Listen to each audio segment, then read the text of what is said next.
हाँ जी जनाब, क्या हाल चाल हैं। तो भाई आज हमारे पास यहाँ पर जो है ना टोयो की वॉशिंग मशीन है। तो इस मशीन के अंदर फोल्ड एक चीज़ का आ रहा है कि जैसे हम इसके ऊपर लोड डालते हैं ना तो मशीन का जो है ना ऊपर का व्हील जो है वो खड़ा हो जाता है और नीचे ना मोटर की आवाज़ आती रहती है। ठीक है, वो घूमना छोड़ देता है। तो अब इसको ऊपर मैं आपको ना हाथ चला कर इसको थोड़ा हाथ से रोकर मैं आपको चेक करवाता हूँ। तो ये जिस टाइम मशीन मैंने चला लिया और जैसे मैं इसके ऊपर हाथ से थोड़ा सा भी लोड डालता हूँ, हल्का सा भी लगाता हूँ हाथ, तो ये उसका ऊपर का जो है ना फोल्ड ये खड़ा हो गया। और जैसे ही मैं इसको छोड़ता हूँ तो ये देखना जी अभी साथ ही जो है ना ये घूमना शुरू हो जाएगा। तो इसका मतलब ये जी नीचे मोटर उसकी जो है वो घूम रही है और जैसे मैंने उसको थोड़ा सा लोड डाला है ना तो उसके ऊपर जो है वो व्हील खड़ा हो गया।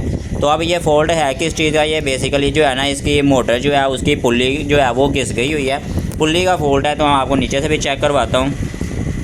तो ये देखें जी इस टाइम जो है मोटर चलाई है। अब जैसे ही मैं इसके ऊपर हाथ रखूँगा तो ये देखो जी व्हील उसका खड़ा हो गया, बेल्ट रुक गया और मोटर की पुल्ली जो है वो घूमती जा रही है। ठीक है, ये इसका मतलब मोटर की पुल्ली जो है वो स्लिप हो रही है, बेल्ट ऊपर से स्लिप होता जा रहा है। अच्छा जी, अगर आप यहाँ पर गौर करें ना तो यहाँ पर इसका बेल्ट एक तो लूज़ हो गया और ऊपर से इसके किनारे जो है ना वो बिल्कुल जो है वो डैमेज हो गए हुए हैं, क्योंकि हमारी पुल्ली का मेन फॉल्ट है, पुल्ली हमारी घिस गई हुई है, उसकी वजह से बेल्ट स्लिप हो रहा है और बेल्ट हमारा ख़राब हो रहा है। ठीक है, तो इसके अलावा यहाँ पर कैपेसिटर भी देखने को मिला है कि वो भी जो है ना दोनों साइडों से फूल गया हुआ है। तो अब यहाँ पर बेल्ट को निकाल कर मैं आपको वो भी चेक करवा देता हूँ। ठीक है, तो अब यहाँ पर ये बेल्ट देखें जी किनारे बिल्कुल ख़राब हैं। अब यहाँ पर पुल्ली चेंज होने वाली है, बेल्ट चेंज होने वाला है और कैपेसिटर चेंज होना है। तो जी हमारे पास यहाँ पर जो है एक नई पुल्ली जो है वो लोहे वाली अब हमने यहाँ पर इंस्टॉल करनी है, पहले सिल्वर की लगी हुई है।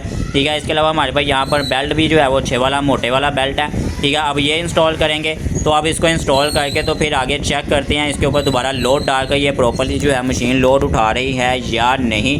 तो लेट्स सी। तो ये जी फाइनली हमारे जो है ना पुल्ली हमने इंस्टॉल कर लिया है, बेल्ट इंस्टॉल कर लिया है, नया कैपेसिटर जो है वो भी हमने इंस्टॉल कर लिया है। तो अब इस मशीन को जो है वो चलाकर चेक कर लेते हैं। ये जी अब बेल्ट हमारा जो है ना प्रॉपर्ली अगर आप देखें तो पुल्ली के बाहर की तरफ से शो हो रहा है। पुराना बेल्ट अगर आप देखें तो पुरानी पुल्ली के साथ वो बेल्ट जो है वो पुल्ली के अंदर घुस गया हुआ है। ठीक है, उसकी वजह से ये जो है ना इशू आ रहा था।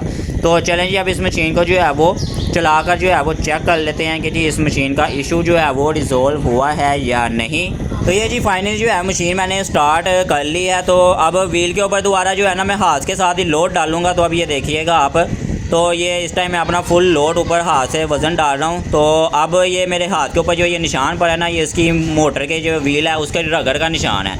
ठीक है, तो ये सिर्फ मैं टेस्ट करने के लिए आपको दिखा रहा हूँ, आपने इस तरह से बिल्कुल भी टेस्ट नहीं करना, इससे आपका हाथ डैमेज हो सकता है। अच्छा जी, तो अब आपके पास जो है ना इस तरह की मशीन हो, टोयो की या कोई भी अदर कंपनी की मशीन हो और उससे अंदर इस तरह का फॉल्ट हो ना, तो आप इसकी पुल्ली चेंज करके ये फॉल्ट उसका रिजॉल्व कर सकते हैं।